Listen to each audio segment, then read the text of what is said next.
Distinguished guests, friends, this is a very special morning. The hallmark of every great nation is not that it has all the answers. It is that it never stops asking the right questions. Such nations possess the confidence to examine themselves honestly, the wisdom to learn from experience, and the courage to continually renew themselves for the future. They understand that national transformation is never a destination to be reached. Rather, it is a continuous process of reflection, adaptation, and reinvention. It was in recognition of this truth, in my State of the Nation address last year, I invited Kenyans to begin looking beyond today's challenges and to start reflecting on what our future should look like. As part of that national reflection, I informed the nation of my extensive consultation with current and former national leaders, including my predecessor, President Uhuru Kenyatta, and the late Right Honorable Raila Odinga. I have also engaged governors, members of parliament, business leaders, professionals, scholars, and young people. In my conversation with the late Right Honorable Raila Odinga, he consistently reminded me that no nation has ever developed without inclusivity and unity in diversity. I remember he mentioned to me about infrastructure, and infrastructure. My discussions with President Uhuru Kenyatta similarly underscored the importance of continuity in national development and the need to build upon foundations already laid. Together with many other engagements, those reflections reinforced a simple but profound lesson. Every nation that has transformed itself first imagined a future greater than its present, and then pursued that future with discipline, consistency, and patience.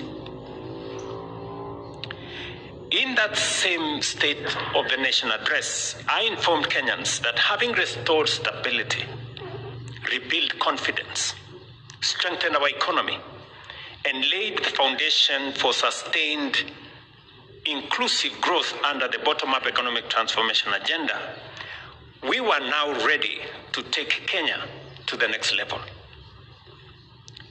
I therefore outlined our roadmap for the next phase of our country's transformation, including the establishment of two enduring national institutions: the National Infrastructure Fund, to finance the infrastructure that will underpin our future competitiveness, and the Sovereign Wealth Fund, to preserve and invest our national wealth for the benefit of the future generations.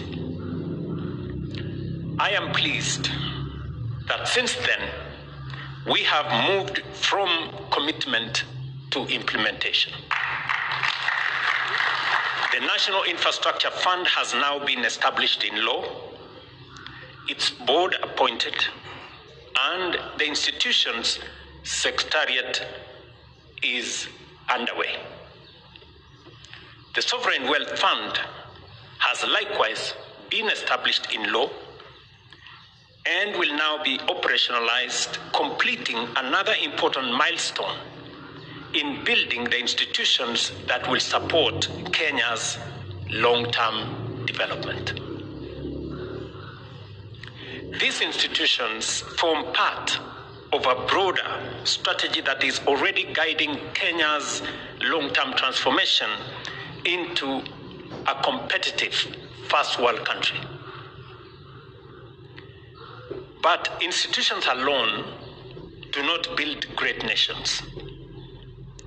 They must also be guided by great ideas.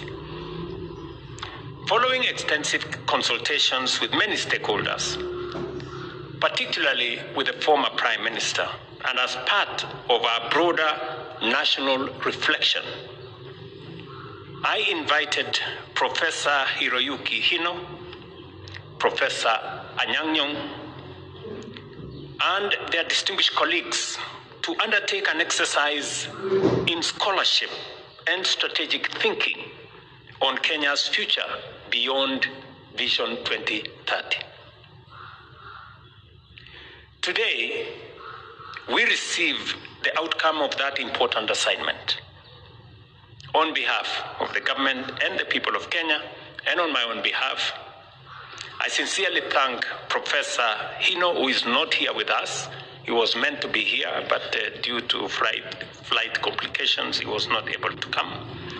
But I'm told he will be joining us in due course. Thank Professor Anyang' Nyong'o, Professor Michael Chege, Professor Karuti Kanyinga, Professor Peter Wanyande, and every contributor for this remarkable act of scholarship and patriotism. Asanteni sana.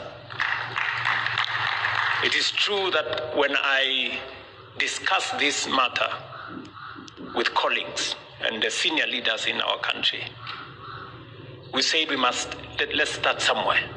And I did ask Professor Hino, Professor Michael, and Professor Peter Anyang' Nyong'o here to give us some ideas. And they developed a team with which they worked with, and we are very happy that we now have a report.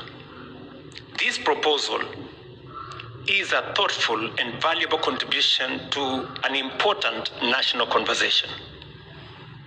Its value lies not in providing every answer, not even in the composition of the team, but in asking important questions, challenging our assumptions, broadening our thinking, and enriching our reflection on the choices that will shape Kenya's future. All these efforts are driven by one larger reality. For nearly 2 decades, Vision 2030 has provided our nation with a shared sense of direction. It has guided reforms, inspired investment, and shaped Kenya's development journey. But every nation and every national vision eventually reaches its sunset. As Vision 2030 approaches its conclusion, the responsibility now falls upon our generation to imagine what comes next. I have just had an opportunity to glance through this report.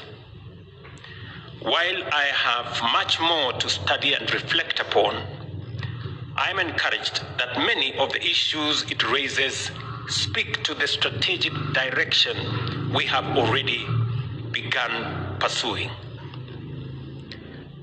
Far from beginning from scratch, the report builds upon foundations already being laid while offering thoughtful perspectives that can enrich Kenya's long-term transformation. These are ideas that deserve careful study, thoughtful reflection, and broad national engagement. Ladies and gentlemen, development cannot be a project of one administration, nor should every election require us to abandon one national vision and begin another. Professor has told us nations don't develop by accident. It has to be intentional, deliberate, planned. Nations that achieve lasting prosperity succeed because they sustain a common purpose across decades, even as administrations change. Kenya must cultivate that same discipline. We must think beyond electoral cycles, sustain what works, improve what can be made better, and build a national consensus around our long-term aspirations.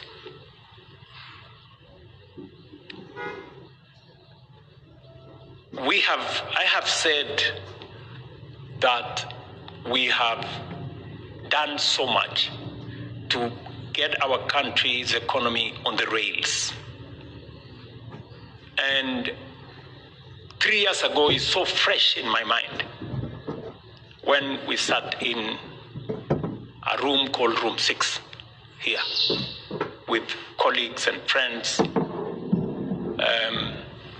including David and my Council of Advisors. And that the situation then was very different from the situation today. In that room, 3.5 years ago, we were grappling with a $2 billion debt that was threatening to torpedo our country.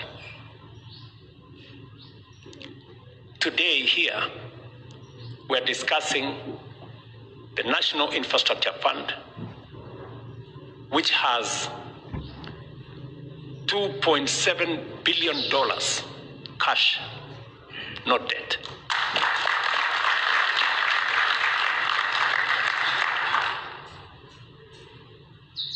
That, in my opinion, is significant.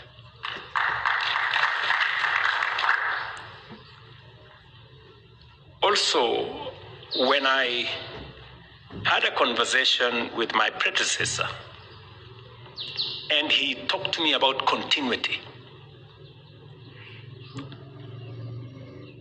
I remember when we prepared the Kenya Kwanza manifesto, and I am very proud about the manifesto that we wrote. Sometimes I ask myself how we managed to write such a manifesto.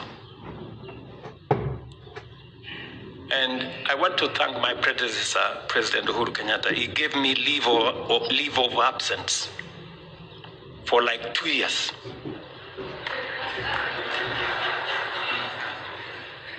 And I used that time to write this manifesto. With David and colleagues, we sat in my office in Karen and we went through. And most of what is in that manifesto has a huge element of continuity. Whether it is on education, on health, on housing, on agriculture, it has a big reflection on what we had tried to do in Jubilee under President Uhuru. We remember very well that the foundation was laid on our education. First President of Kenya laid the foundation on matters education. The second president expanded education, created more institutions, additional universities.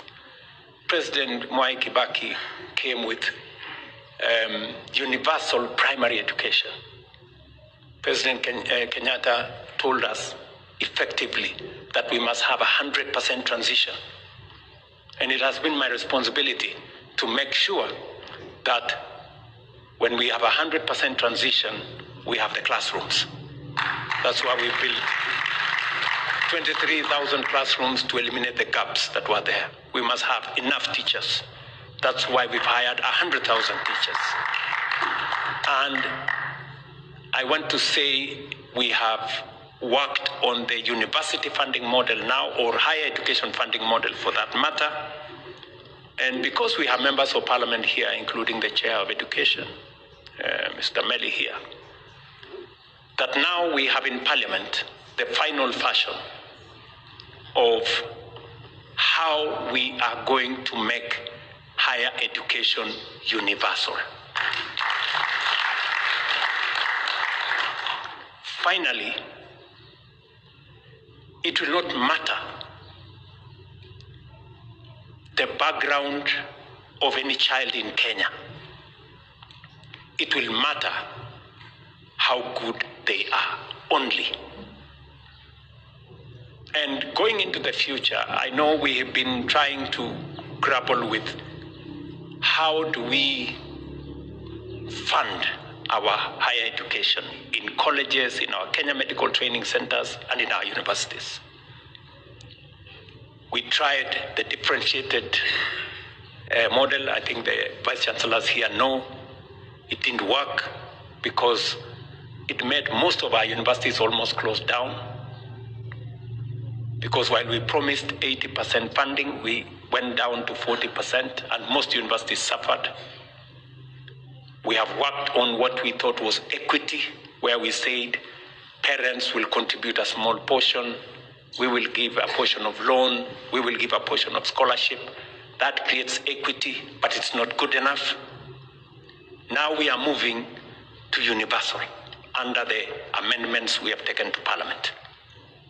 So going forward, any university, any student, so long as they have passed their exam and they have been placed in a college or a university,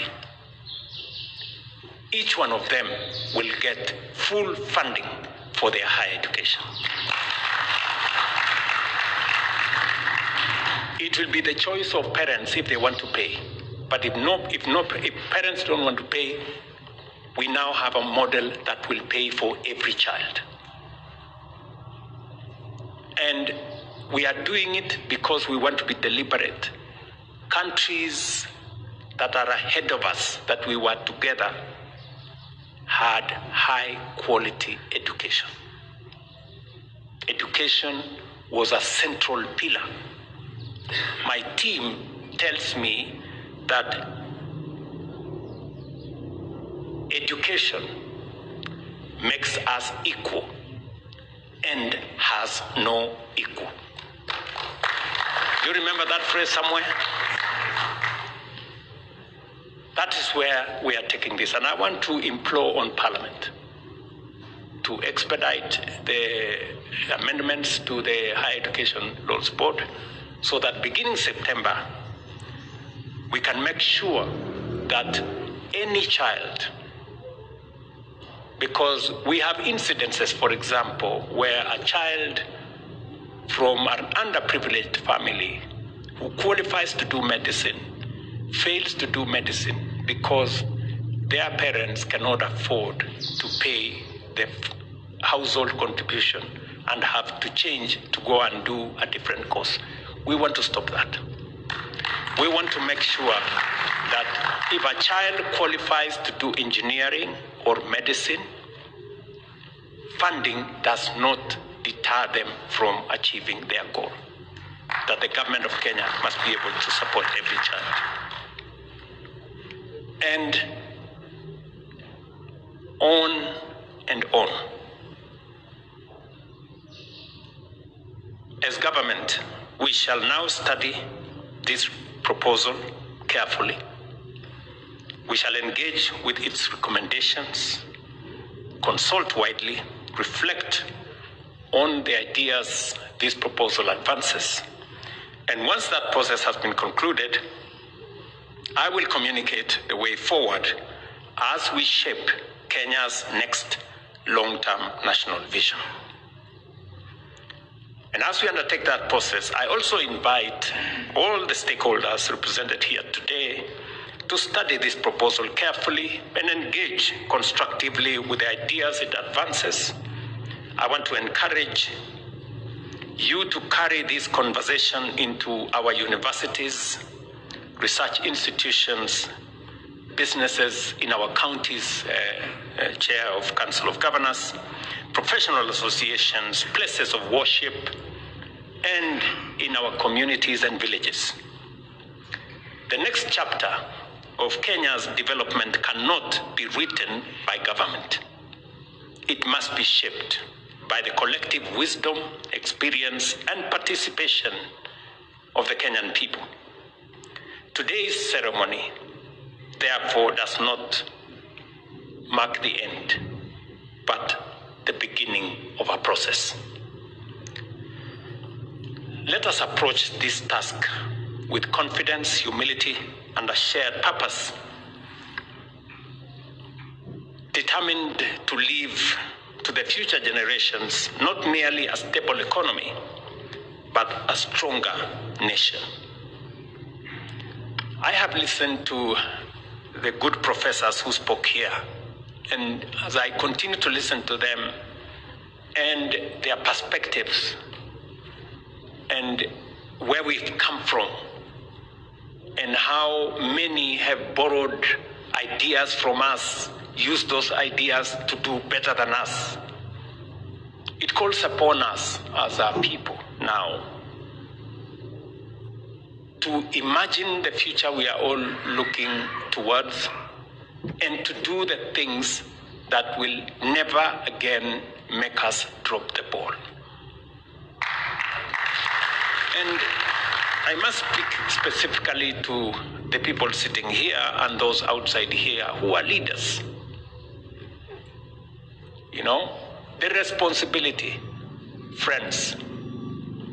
I know we have tried to give many explanations on why we haven't moved as we should or as we expected. The biggest challenge in my reflection is that leadership must play a very central role. Political leaders, business leaders, civil society leaders, professional leaders, all leaders, religious leaders, we must all bring our leadership to bear for us to move this country to the next level. And we must own up that it is us. And that is why I keep saying I will lead from the front as much as is practically possible for me. I will not try to hide behind, maybe so-and-so, maybe this was not. Because what we have achieved today in the last 3 years has not been easy. I had many opportunities to back down and to say, okay, it's become difficult. The courts have decided. The people have said something different. Some groups have pushed back. But you see, together, we have moved. And I want to appreciate that Parliament has made a huge contribution. The courts have assisted us to create a better future. I remember on housing, for example, the court suggested to us that please go and do a proper law. And we went and did a proper law. So they have made a contribution towards where we are going. The people gave their views, and everybody has come together. And that is why we are implementing that process. So it takes leadership from across sectors for us to be able to move forward. You have said, Professor Kanyinga, that, we were better than China in 1981, 82, 83. I mean, That is so recent. Every one of us here was born by then, right? Just imagine that. That China was just a, country poorer than us.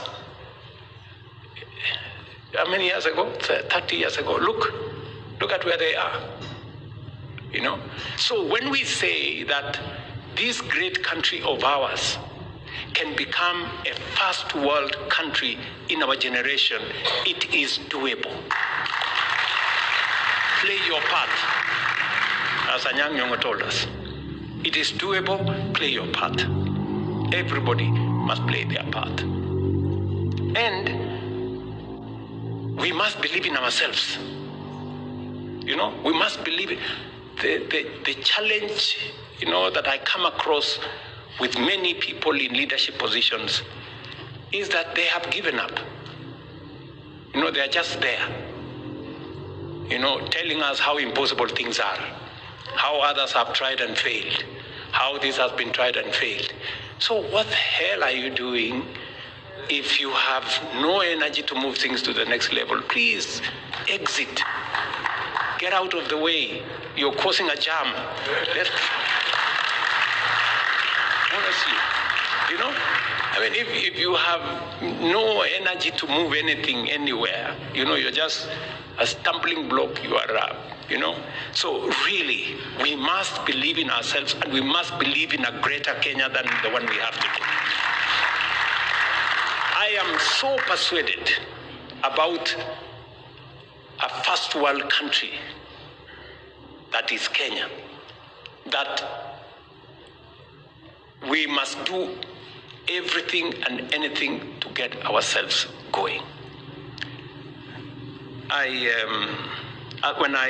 When Professor Kanyinga said how Kenya was better than many countries, we were better than this country, we were better than this country. I saw a report the other day, about, I think, a week ago, and I asked my gentleman there to Google it for me. Can you bring it? I want to read that thing. Yeah, this was just a report, I think, a few days ago. And the report says, just hold on, yeah, it says here, Kenya's stock market ranked among the world's best performing markets. This is 4 or 5 days ago. And this is the story. The Nairobi Securities Exchange has indeed been ranked as the 4th best performing stock market globally in the first half of 2026, delivering an impressive all-share index return of plus 26%. The bourse outperformed major international markets like the US Nasdaq, the UK FTSE 100, China's Shanghai Composite. Did you get that?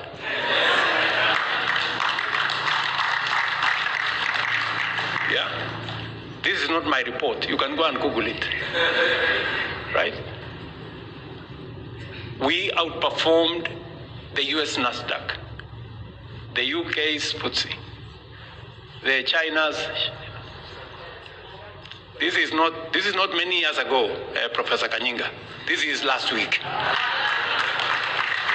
So we were doing well then. We have begun to do well again.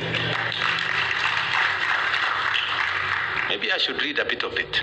Just the primary catalyst fueling this historic rally include banking sector surge, strong corporate earnings, and renewed investor confidence that have given massive growth, with the banking index delivering exceptional returns. Top performing stocks, companies like Car & General, Kenya Airways, I&M Bank, posted staggering gains for investors shifting to equity. Lower yields on government bonds, you know what that means. have sparked a localized shift towards equities, pushing the Nairobi Securities Exchange market capitalization to historic high of over 3.8 trillion.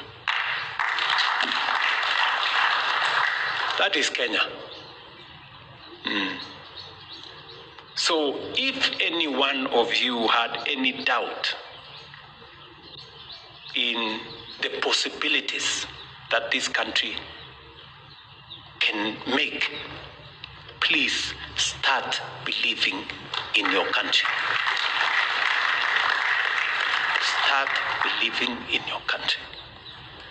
And as we engage in this process, because it's going to be a robust process, it's not going to end in weeks or months, maybe it will take us a year or so. We must have a robust conversation as a country on what the future of Kenya is. This is not about the next election. This is about the future of Kenya. Yeah, the future of Kenya. The next election will come and go, but we must focus, because whoever wins or loses the next election will be here. Nobody's going to leave the country. So we're going to be here, and the future of Kenya will matter to everybody. Those who win and those who lose. Yeah. And so it is very important that we think about the future of our country. And finally, as we focus about that future, I have said we must believe in ourselves, we must believe in our country, and we must be patriotic. And as been said here, integrity must be the benchmark of our engagements. We must be honest, brutally honest with ourselves. I will give you an example.